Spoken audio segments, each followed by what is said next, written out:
Edizione straordinaria dei telegiornali di Antenna 3, buonasera, ben ritrovati. Torniamo ad aggiornarvi sull'emergenza coronavirus con tutte le novità emerse anche questa mattina dal consueto punto stampa del governatore Zaia.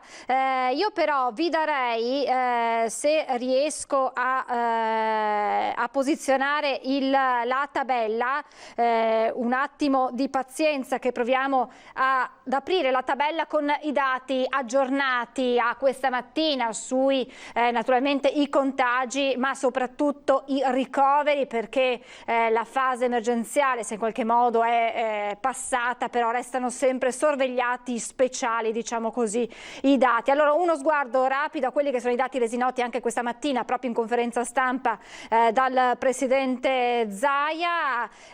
Aumentano naturalmente il numero dei tamponi e vediamo un incremento di 11 unità per quanto riguarda, proviamo ad ingrandirlo ancora un po', eccolo qua, 11 positivi in più nelle ultime ore in Veneto rispetto al bollettino di ieri sera. Siamo a 19.146 casi totali, di questi 15.618 i positivi negativizzati. Sale il numero delle vittime, siamo a 1.916 persone che hanno perso la vita nelle ultime ore in Veneto tra ospedali e strutture extra ospedaliere. Per quanto riguarda invece i ricoveri, possiamo dire che anche il numero dei ricoveri diminuisce, quindi si svuotano gli ospedali. Oggi abbiamo visto proprio le immagini dell'ospedale del Covid Center di Jesolo che ha chiuso i battenti. Al momento sono 384 le persone ricoverate negli ospedali del Veneto, di queste 120 ancora positive, con meno 10 pazienti rispetto a ieri sera. 30 le persone ricoverate nelle terapie intensive del Veneto, resta stabile il numero dei positivi, ancora 7. Abbiamo detto che sale a 1916 il numero delle persone che hanno perso la vita complessivamente in Veneto e non si registrano nuovi decessi nelle ultime ore. Insomma, dati che fanno ben sperare per le riaperture, per il rilancio, la ripartenza, che naturalmente coinvolge uno dei settori maggiormente colpiti ed è quello del turismo. Turismo, oggi vi abbiamo aggiornato sulla situazione con il nostro Lucio Zanato in diretta dalla spiaggia di Jesolo, che si sta preparando ad ospitare i turisti italiani intanto, e ci si augura che arrivino anche gli stranieri dal 3 giugno con la riapertura delle frontiere. E vediamo qual è la situazione in montagna, la meta delle montagne, le Dolomiti, il nostro patrimonio che resta una delle mete preferite dai turisti locali, italiani, ma anche che arrivano dall'estero. Allora ci colleghiamo subito, e la ringrazio per aver accettato il nostro invito, con Alessandra Magagnin, che è amministratore unico DMO Dolomiti. Buonasera e ben ritrovata, grazie per essere con noi.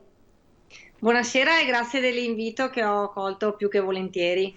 Allora, abbiamo parlato delle spiagge che si stanno attrezzando, che si stanno preparando per accogliere i turisti. Come va sulle Dolomiti? Innanzitutto, è la domanda che le avevo fatto anche prima di andare in diretta, la percezione, c'è ottimismo, c'è preoccupazione? Come stanno rispondendo i turisti a queste riaperture? Allora, che ci sia tanto ottimismo, sì, perché abbiamo lasciato la stagione quando c'è stato il lockdown a marzo, che era una stagione che stava sorprendendo tutti anche a livello di numeri, perché c'era veramente tanto flusso turistico. Poi di colpo ci siamo visti mettere in ginocchio tutti quanti, perché con le disdette, con le prenotazioni, gli alberghi che hanno chiuso anticipatamente, quindi poi sappiamo tutto quello che è successo, perché l'abbiamo vissuto tutta l'Italia, tutti assieme. Adesso però la percezione che abbiamo è che la gente abbia voglia di venire nelle nostre montagne, perché l'aria è buona, è pulita, l'ambiente è sano e abbia tanta voglia di muoversi, c'è proprio il bisogno di muoversi. E dalla parte degli operatori tanta paura, perché veramente in questi 2 mesi, con le disdette delle prenotazioni, gli alberghi e tutte le strutture ricettive sono state veramente messe in ginocchio. Ma devo dire che in queste ultime settimane, da quando c'è stata la possibilità di riaprire, chi è riuscito a riaprire e ad adeguarsi a tutte le norme per mettere in sicurezza in primis gli operatori e anche i clienti, ha avuto delle belle soddisfazioni perché vede che la gente comunque ha voglia di muoversi, sta uscendo, sta prenotando, hanno prenotato in primis gli appartamenti perché si sentono magari un po' più sicuri, ma adesso stanno arrivando le prenotazioni anche negli alberghi e noi siamo fiduciosi, orgogliosi insomma di rialzarci anche questa volta da buoni veneti e da buoni montanari e di riprendere e di recuperare, di ripartire. Turisti che quindi stanno tornando a prenotare, italiani o anche dall'estero. Sappiamo quanto un'informazione non sempre corretta sia arrivata oltre i confini italiani da quello che è il turismo un po' che caratterizza, il turismo estero che caratterizza la nostra estate. Ecco, avete avuto anche voi questa percezione che ci siano timori dai turisti esteri di venire in Italia? Un po' sì, perché ci sono state le disdette in questo periodo, diciamo, no? A fine inverno e primavera. Però c'è da dire anche che tutti quelli che avevano prenotato nei mesi di luglio-agosto, tanti non hanno disdetto, ci sono state disdette, ma c'è anche chi non ha disdetto. E adesso che ci stiamo preparando proprio alla riapertura anche dei confini che a giugno dovrebbero esserci anche a livello europeo, siamo anche fiduciosi di questo perché se il lockdown continuava a persistere era chiaro che arrivavano anche le disdette, però in questa situazione qui chi ha prenotato a luglio-agosto ancora non abbiamo tante disdette. In prima battuta c'è stato anche un ritorno del mercato italiano.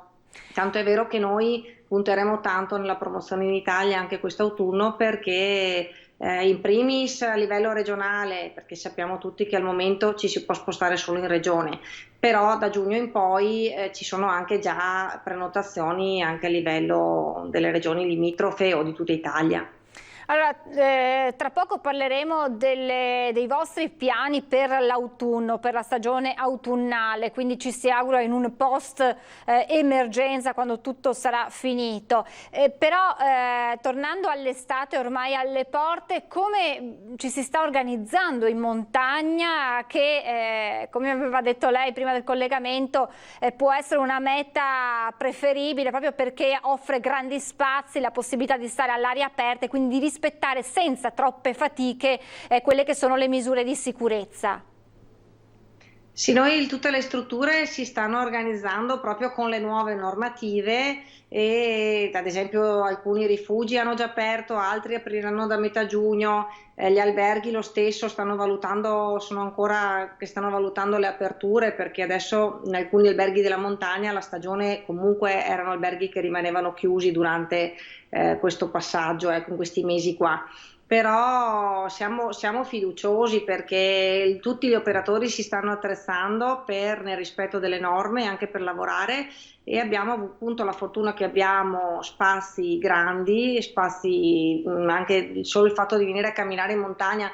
Le montagne e le Dolomiti sono grandi, non sono mai state prese d'assalto perché sono proprio l'ambiente, il territorio è vasto, l'aria è pulita. Ci sono sì delle mete che anche per gli anni passati, come ad esempio le Alte Vie, erano ultimamente in questi ultimi anni erano anche molto battute dal turista straniero, però per quanto riguarda anche tutto il mercato italiano noi abbiamo dei posti bellissimi che vanno dalle prealpi bellunesi, dalla Val Belluna fino alle perle delle Dolomiti, alla Marmolada, a Cortina, la Val di Zoldo, la Val Comelico, adesso la Val Biois, Falcade, cioè noi abbiamo veramente un territorio, tutta la valle di Longarone, la Valle del Cadore, abbiamo veramente uno spazio ampio, abbiamo dei laghi bellissimi che vanno dal lago del Corro al lago di Santa Croce, ne cito due per non dimenticare tutti gli altri perché ne abbiamo veramente tanti, le passeggiate sono tante, le mete sono tante e c'è spazio veramente per tutti. Gli operatori appunto si sono dati da fare, si stanno dando da fare per cercare di dare, ampliando anche gli orari, i servizi, per dare anche solo per il pernottamento ma anche per il mangiare, quindi sono sicura che anche se è stato un periodo veramente che ci ha messo in ginocchio, perché dal punto di vista turistico ci ha veramente messo in ginocchio tutti, però abbiamo preso coraggio anche in queste ultime fine settimana, dove abbiamo visto che i flussi iniziavano a spostarsi verso la montagna, perché la gente ha voglia di uscire, ha bisogno di respirare e ha bisogno anche di muoversi dopo questo periodo di chiusura.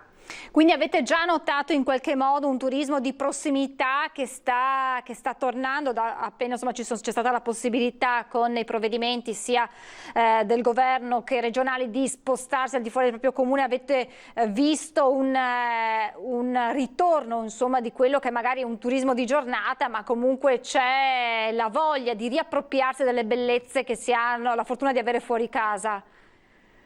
Sì, sì, soprattutto in questi primi weekend dove ci si poteva spostare a livello regionale, è arrivata gente da Treviso, da Venezia, da Padova, da Rovigo, quindi appena hanno dato un attimo il via libera, veramente noi ce ne siamo accorti, c'è gente che viene a piedi, in bicicletta, motociclisti, famiglie che hanno proprio, si vedono anche questi bambini che poverini sono stati chiusi in casa, magari non avevano degli spazi, c'era chi era fortunato che aveva una casa un po' più ampia, ma chi magari era un po' più sfortunato adesso ha veramente voglia di correre in mezzo a un prato, di farsi una passeggiata in montagna, e la nostra meta è molto richiesta e sono sicura che anche la gente l'ha già dimostrato in queste settimane qui. Come ho detto, voi state però già guardando, avete già lo sguardo puntato al futuro, quindi alla stagione autunnale, invernale, per poterla vivere appieno. In qualche modo, ha detto il Presidente Padrini in occasione proprio dell'approvazione del vostro bilancio consuntivo, ha parlato insomma di gettare i frutti, lui ha parlato di un vastissimo programma di promozione per seminare turismo oggi e raccogliere i frutti nella stagione 2020 e 2021. Che programmi avete già in piedi per rilanciare questa stagione, che possa essere davvero il rilancio definitivo del turismo in montagna sulle Dolomiti? Ecco, ho detto bene che noi abbiamo lavorato proprio in sinergia con il nostro presidente della provincia e anche con la regione Veneto, e abbiamo radunato le forze a livello provinciale proprio, abbiamo messo assieme tutti gli 11/12 consorzi, perché adesso è nato anche il consorzio Promo Falcade, proprio per fare un'azione sinergica e massiva di promozione, perché in questi mesi di lockdown noi li abbiamo utilizzati proprio per programmare un autunno veramente strepitoso. Infatti faremo delle promozioni, dei workshop a seguire al Giro d'Italia ad ottobre in 5 serate italiane: Bari, Bologna, Firenze, Roma e Palermo. Poi abbiamo 2 fiere che sono state attualmente confermate, la TTG di Rimini e la VTM di Londra a novembre. Poi faremo dei workshop, proprio un roadshow con la regione Veneto nelle capitali europee, quindi Vienna, Monaco, Berlino, Stoccolma, Praga, Parigi, Londra, Copenaghen e Madrid. Dopo, a seguire tutti i 12 consorzi in sinergia proprio con noi della DMO, faremo degli educational su tutte le 3 macro aree della provincia di Belluno, quindi tra settembre e ottobre gireranno nel nostro territorio giornalisti, blogger, influencer, proprio per trasmettere al mondo quanto belle sono le Dolomiti, quanto bello è il nostro territorio, in modo che veramente noi siamo fiduciosi, perché era già da 2 anni che lavoravamo in questa direzione e i risultati li stavamo raccogliendo con le presenze turistiche che aumentavano. Quindi la strada è quella giusta, la sinergia c'è, perché non abbiamo mai visto noi una provincia così unita, 12 consorzi che lavorano assieme con tutta la parte della provincia, e veramente uscire con il marchio anche Dolomiti The Mountain of Venice è anche un orgoglio anche per noi veneti, perché abbiamo veramente le montagne più belle del mondo, ce le invidiano tantissimo, sono la maggior parte nella provincia di Belluno, e noi siamo proprio orgogliosi di rappresentare il nostro territorio in Italia e anche all'estero. Proprio per questo ci siamo impegnati con la provincia e la regione a fare un'azione massiva, perché il nostro obiettivo, l'obiettivo della DMO, è quello di portare tanta gente nel nostro territorio, perché in questo modo creiamo del bene comune, perché il turismo è un bene comune. Se arriva la gente, lavorano l'attività, se lavorano l'attività si muove un'economia, e questo può far sì che un domani ci sia un futuro anche per i nostri figli e anche i nostri nipoti. Quindi siete pronti per andare in Europa, perché insomma dalle mete che ci ha elencato coprite gran parte dell'Europa, per farvi conoscere, per dare il vostro biglietto da visita, anche se probabilmente non ce n'è bisogno, perché insomma, come ha detto lei, le Dolomiti sono un patrimonio che ci invidia tutto il mondo, ma è giusto in un momento, poi in una fase così delicata come questa, per ancora una volta ribadire la qualità dei nostri servizi e del nostro turismo che siamo pronti ad offrire.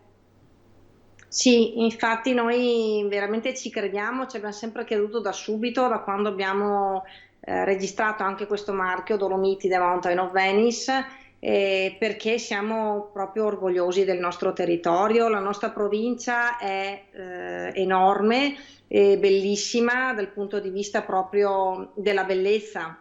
E abbiamo anche il Parco Nazionale delle Dolomiti Bellunesi, che è una delle nostre perle della provincia, quindi sono sicura che ci sarà un futuro sempre più in crescita di presenze. E poi non dimentichiamoci che il nostro territorio anche geograficamente è vicino a Venezia, che è nel Veneto. Sappiamo tutti la bellezza di Venezia, che anche lei purtroppo è stata messa in ginocchio prima con l'acqua, poi adesso col lockdown, quindi siamo sicuri che con questa azione che noi andremo a fare porteremo veramente, e ne siamo convinti perché questo stavamo facendo, porteremo veramente sempre più gente nel nostro territorio, e anche perché abbiamo delle partite importanti. Non dimentichiamoci i mondiali di sci, che adesso sono stati spostati al 2022, e le Olimpiadi del 2026, quindi sono due appuntamenti importanti che noi anche come bellunesi penso che li vedremo adesso, chissà quanti anni passeranno ancora dopo, quindi e siamo qui noi che giochiamo questa partita e che ci mettiamo in gioco per far sì che di approfittare di questa ottima occasione, perché le Olimpiadi è una cosa enorme, capita una volta sulla vita di vederle. Le altre erano arrivate negli anni 50, io non ero neanche ancora nata, quindi dico avremo veramente la fortuna enorme di vivere anche questi periodi, no? Ecco, lo spostamento dei mondiali di sci da 2021 a 2022 vi ha in qualche modo, insomma, vi dispiace questo spostamento, oppure cogliete l'occasione per dire vabbè, saremo ancora più preparati per quell'appuntamento, proprio anche alla luce di questo stop forzato dovuto alla pandemia? Come avete accolto questa notizia, questa decisione? È stata una notizia anche noi un po' a sorpresa, però poi giustamente se è stata presa questa decisione di spostarli di un anno, sicuramente ci sono stati dei buoni motivi, e noi comunque quest'anno lo sfrutteremo per fare ancora più promozione e anche per assicurarci che effettivamente le strutture siano oltre che attive, anche al pieno per accogliere tutta la gente e per riempire tutte le strutture. Questo è il nostro obiettivo, perché il fatto di aver spostato questo appuntamento è stata anche una decisione saggia, perché se sfortunatamente, io mi auguro di no, ma in autunno ci sia un passo indietro anche a livello di sicurezza, così non si era neanche in grado di garantire il pubblico a questo appuntamento importante, quindi è più corretto averlo spostato nel 2022, così arriveremo sicuramente preparati e saranno in grado anche di garantire un pubblico numeroso agli atleti. Prima lei ci ha parlato di come gli alberghi si stiano preparando, le strutture ricettive. Per quanto riguarda invece gli amanti, non so, dei rifugi, dei bivacchi, delle malghe, la ripartenza è stata completa? Bisogna ancora aggiustare un po' la macchina? Com'è la situazione da quel punto di vista? Allora, qualche rifugio ha già aperto, invece altri si stanno attivando, ma come ogni anno c'era chi aveva le aperture a metà giugno, verso fine giugno, i primi di luglio addirittura, dipendeva un po' dalla stagione, però in linea generale la maggior parte dei rifugi si stanno tutti adoperando con degli sforzi enormi, perché vi lascio immaginare, con queste nuove norme non tutti i rifugi sono uguali, sia a livello proprio di logistica, ma anche di come sono, di dove si trovano. Però stiamo lavorando anche in questo, e le associazioni, e anche cito l'Agrab, che è l'associazione dei gestori dei rifugi del Veneto, ma come anche la Confcommercio, l'US Dolomiti, cioè abbiamo partecipato a tutti i tavoli proprio per cercare di trovare le condizioni migliori per mettere in condizione anche i gestori di aprire nel limite del possibile. Dopo la scelta, quella anche del gestore, è soggettiva, perché dopo ogni gestore doveva fare i conti con la propria struttura e quindi decidere se era nelle condizioni di aprire o no. Però la maggior parte dei rifugi apriranno, saranno pronti ad accogliere la gente. Faremo anche una campagna anche di educazione ambientale, perché la gente che va in montagna, io mi auguro veramente che si informi, che guardi il meteo, che sia anche un po' più attenta alla montagna, soprattutto anche sul tema, anche sotto l'aspetto green dei rifiuti. Noi cercheremo anche come DMO di sensibilizzare anche questa educazione alla montagna, perché è vero che è un ambiente ampio, è un ambiente bello, ci sono gli spazi, però bisogna educare anche un po' la gente ad avere rispetto per questo ambiente, perché continui ad essere bello com'è. Guardi, era proprio la domanda che avrei voluto farle, nel senso che la montagna è pronta ad accogliere i turisti che devono essere rispettosi e anche consapevoli di quelli che sono sicuramente le bellezze, ma anche i rischi che si possono trovare in montagna se non si è equipaggiati nel modo corretto, se non si è preparati, se non si conosce davvero la montagna. E quindi quando ci si reca in questi posti stupendi bisogna essere informati, come ha detto lei, preparati e rispettosi di tutto quello che fa parte della montagna. Esatto, anche dalle cose più semplici, anche come ha detto lei, l'abbigliamento, le scarpe. Andiamo a fare una passeggiata in montagna. Non possiamo andare a fare una passeggiata in montagna con le scarpe che usiamo per andare a passeggio in centro città. Una K-Way, uno zaino, una bottiglietta d'acqua che poi si riporta a casa e non si getta in giro. Anche chi porta gli animali, insomma, purtroppo in questi ultimi anni ci siamo trovati a percorrere dei sentieri, a trovare dei sacchetti lungo i sentieri. No, cerchiamo di avere rispetto per la montagna, di non gettare i rifiuti, di vestirsi e anche di essere un po' onesti con le proprie capacità e di non rischiare o di non andare su zone troppo difficoltose anche in base proprio alle capacità, perché dopo si mettono in difficoltà le altre persone e anche tutte le persone che si adoperano per soccorrere la gente in montagna. Quindi cerchiamo di essere prudenti, bollettino meteo, soprattutto l'ARPAV regionale è attendibile, quindi documentiamoci, chiamiamo i gestori dei rifugi o degli alberghi che sono tutti disponibili a dare informazioni. Se si ha dubbi sull'abbigliamento, informatevi, chiedete, non bisogna essere sprovveduti, perché la montagna non perdona neanche gli esperti, quindi è pulita, è sana, è grande, ci sono degli spazi enormi, noi vi aspettiamo veramente a braccia aperte sulle nostre Dolomiti, però cercate di valutare sempre l'itinerario che andate a fare in assoluta sicurezza. Assolutamente sì, un appello molto importante. Abbiamo capito che la montagna è pronta, però anche noi dobbiamo essere pronti ad affrontarla nel modo migliore. Io ringrazio davvero tantissimo Alessandra Magagnin, amministratore unico di DMO Dolomiti. Grazie per questa fotografia della montagna pronta per quest'estate, ma anche già proiettata al prossimo autunno-inverno. Grazie davvero e buon lavoro. Naturalmente torneremo ad aggiornarci quando la stagione sarà entrata nel vivo per capire come sta andando. Grazie davvero, buon lavoro. Grazie a voi. Arrivederci, buona serata, grazie davvero. Insomma, questa è la situazione anche in montagna, un focus completo sulle bellezze del nostro territorio che sono pronte a ripartire, si stanno adeguando giustamente a quelle che sono le misure di sicurezza, ma la voglia di riaprire i propri stabilimenti, i propri alberghi, le proprie strutture ai turisti è tanta. Dal 3 giugno poi ci sarà la possibilità di farlo anche con i turisti stranieri.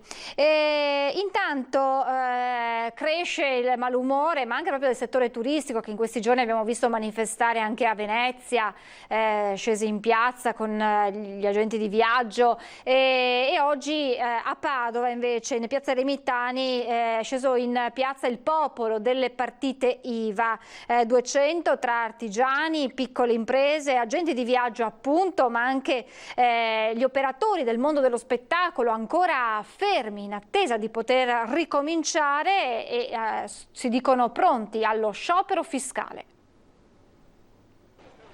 Distanziati come prevede la legge, rispettosi con la mascherina calata sul volto.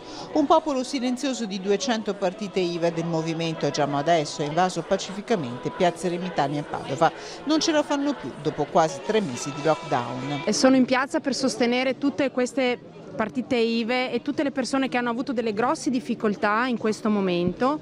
Il lockdown non gli ha permesso ovviamente di lavorare e quindi non hanno potuto fatturare ma anche continuare le loro attività.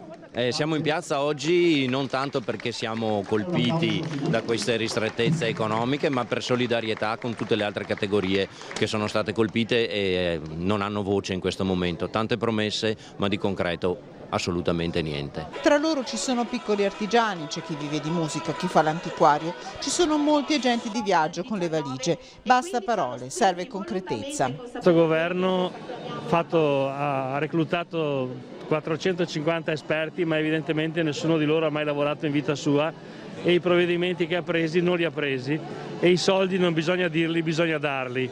Se non ci sarà iniezione di liquidità l'economia è già ferma. Abbiamo già in Veneto oltre 50.000 disoccupati in più e adesso, quando sarà il momento di scoprire le carte e del rientro di quelli che sono in cassa integrazione, sarà dura per tutti. E quindi è meglio darsi da fare subito. Servono interventi immediati, le partite IVA sono pronte allo sciopero fiscale. Credo che non c'era alternativa rispetto ad uno sciopero fiscale. Questo però creerà grandissimi problemi perché sono i 5 milioni di imprenditori in realtà che muovono l'Italia e se i 5 milioni di imprenditori sono ridotti a dover gestire se stessi e non dare più il foraggio alla nazione, tutto si andrà a bloccare, quindi questo sarà un grandissimo problema. Una prima azione sarebbe semplice, propone il sociologo Ivano Spano, tornare al rispetto della Costituzione. Dobbiamo ripristinare, a mio avviso, per poter fare questa svolta necessaria, quello che sono i principi fondamentali che dovrebbero governare il nostro Paese. Io non posso non fare riferimento a una Costituzione che è tradita all'80%. Dobbiamo rimettere in piedi la nostra Costituzione e renderla attiva perché lì ci sono, a mio avviso, tutte le ipotesi per poter ricreare, no, la nostra realtà e il nostro sistema. 1 migliaio di manifestanti poi oggi a Venezia, appartenenti al mondo dello spettacolo, e il governatore Zaia oggi ha annunciato entro il 15 giugno una nuova ordinanza proprio che regolamenti il mondo degli spettacoli, quindi discoteche, cinema e teatri, e poi c'è tutto il capitolo del mondo della scuola con le nuove disposizioni che proprio il ministro dell'istruzione, il ministro Azzolina, ieri anche sul suo profilo Facebook ha presentato, e così linee guida che non convincono i presidi, che dicono impossibile riaprire in sicurezza, l'allarme appunto dei presidi per settembre, che chiedono per un'agevole ripresa del prossimo anno scolastico risorse certe, libertà di gestione e responsabilità sostenibili. Per il presidente dell'Associazione Nazionale Presidi, Giannelli, è necessario che l'amministrazione centrale risolva con urgenza alcuni annosi problemi resi più evidenti dallo stress test causato dalla pandemia, problemi che sono riconducibili soprattutto all'edilizia scolastica, con edifici, spiega Giannelli, troppo spesso inadeguati e sottodimensionati rispetto alla reale popolazione scolastica. E poi altro problema che viene evidenziato è quella della pressoché inapplicabile disposizione sul distanziamento nei momenti ricreativi e la forte interferenza con didattica del pasto consumato in aula. Quindi insomma abbiamo capito quanto sarà difficile, complicato anche il nuovo anno scolastico che dovrebbe iniziare i primi di settembre, con misure che, stando agli addetti ai lavori e ai presidi appunto, difficili da attuare. Vedremo che cosa accadrà. Intanto, in tema di aperture, dal 18 maggio via libera anche a bar e ristoranti che si stanno adeguando per naturalmente rispettare quello che sono le misure di sicurezza, ma anche per agevolare la clientela e farla tornare dopo questi mesi di lockdown, e in questo caso va in loro incontro anche la tecnologia. L'attuale fase delle riaperture di bar e ristoranti è connotata dall'adeguamento dei locali alle disposizioni antivirus in materia di sanificazione e distanziamento, provvedimenti severi che inevitabilmente riducono il normale afflusso della clientela. Ecco quindi il diffondersi di nuove disposizioni ed iniziative che nascono per agevolare clienti e gestori in nome della ripresa, come l'estensione dei plateatici. Ottimizzare i tempi e spazi sembra essere la nuova parola d'ordine, ad esempio per prenotare una fascia oraria per cenare al ristorante. In questo campo è la tecnologia a venire in soccorso. In quest'ottica abbiamo deciso di patrocinare una startup innovativa che nasce dalla nostra città, grazie all'ingegno e alla creatività di 6 ragazzi vicentini, che andrà ad abbattere di fatto i tempi di permanenza all'interno dei locali, soprattutto per quanto riguarda la prenotazione dei tavoli e anche l'ordinazione. Questa è la home dove vediamo i locali organizzati per vicinanza, quindi proprio si vede il servizio geolocalizzato nel quale posso sia scorgere quelli che sono i locali in base alla distanza in cui mi trovo, sia quelli che sono i più popolari. È un servizio che non esisteva, o meglio, erano frammentati.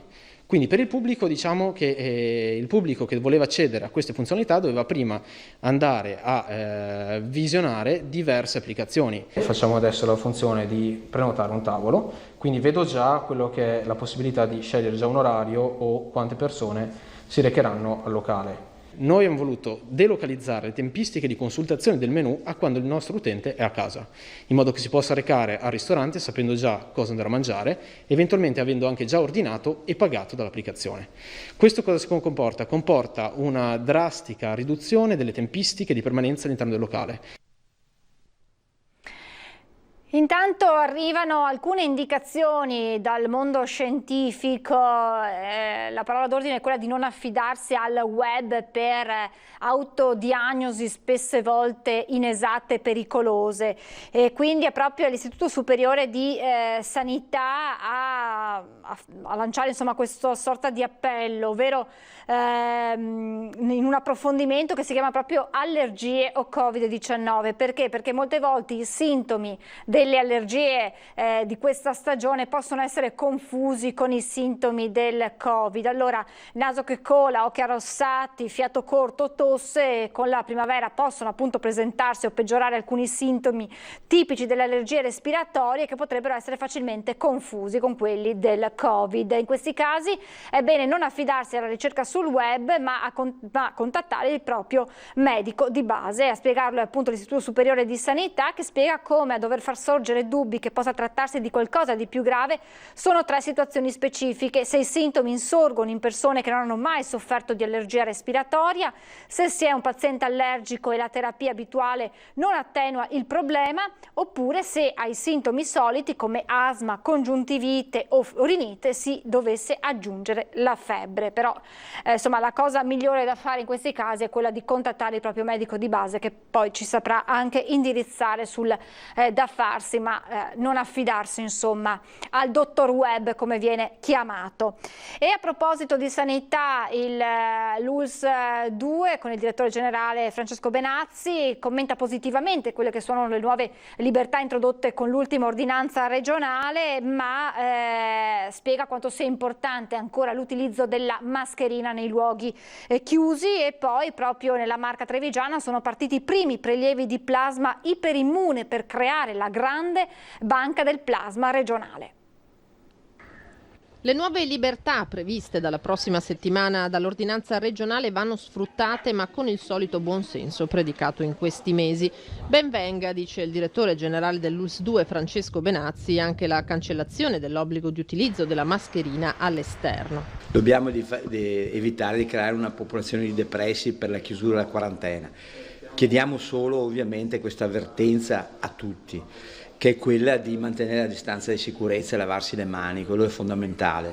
Dopo abbiamo bisogno che l'economia comunque cammini. Abbiamo avuto un periodo di depressione importante, oggi abbiamo bisogno che le nostre aziende comincino a lavorare. Una delle aziende importanti è quella del turismo. Potersi rilassare in vacanza, ad esempio in spiaggia, è anche una questione di salute. È un po' ridicolo vedere distanziati ovviamente dei 2,5 metri, 3, gente che in spiaggia si mette la mascherina. È chiaro che nei luoghi chiusi la consigliamo ancora perché là effettivamente il rischio del droplet esiste ancora. Perché il Covid non è scomparso e questo bisogna ricordarlo. Non a caso anche a Treviso è partita la raccolta del plasma iperimmune, quello cioè dei guariti dal virus, ricco di anticorpi. Una trentina i trevigiani che si sono fatti avanti. Hanno risposto in molti, tanto che siamo partiti e poi vedremo altre persone in questa settimana. Ringrazio tutti i cittadini che sono a disposizione. Ancora una volta il Veneto, la provincia di Treviso, gli abitanti dimostrano di avere questo grande senso di solidarietà. La speranza, conclude Benazzi, è di non doversi trovare nella circostanza di usare questo plasma, ma se accadrà, se dovessero ripresentarsi pazienti in condizioni gravi, potrebbe rivelarsi vitale. Nel caso ci fosse una reinfezione, noi avremo sicuramente uno strumento importante per ovviamente salvare le persone. Col plasma è dimostrato che oltre il 40% delle persone che possono essere interessate a questa terapia alla fine escono dalla terapia intensiva e riprendono la vita normale. I dati della Protezione Civile Nazionale aggiornati a oggi per quanto riguarda la situazione in Italia, i contagiati crescono di 416 unità rispetto a ieri, ieri erano 516 in più, quindi in calo nelle ultime 24 ore, di queste il 53% in Lombardia.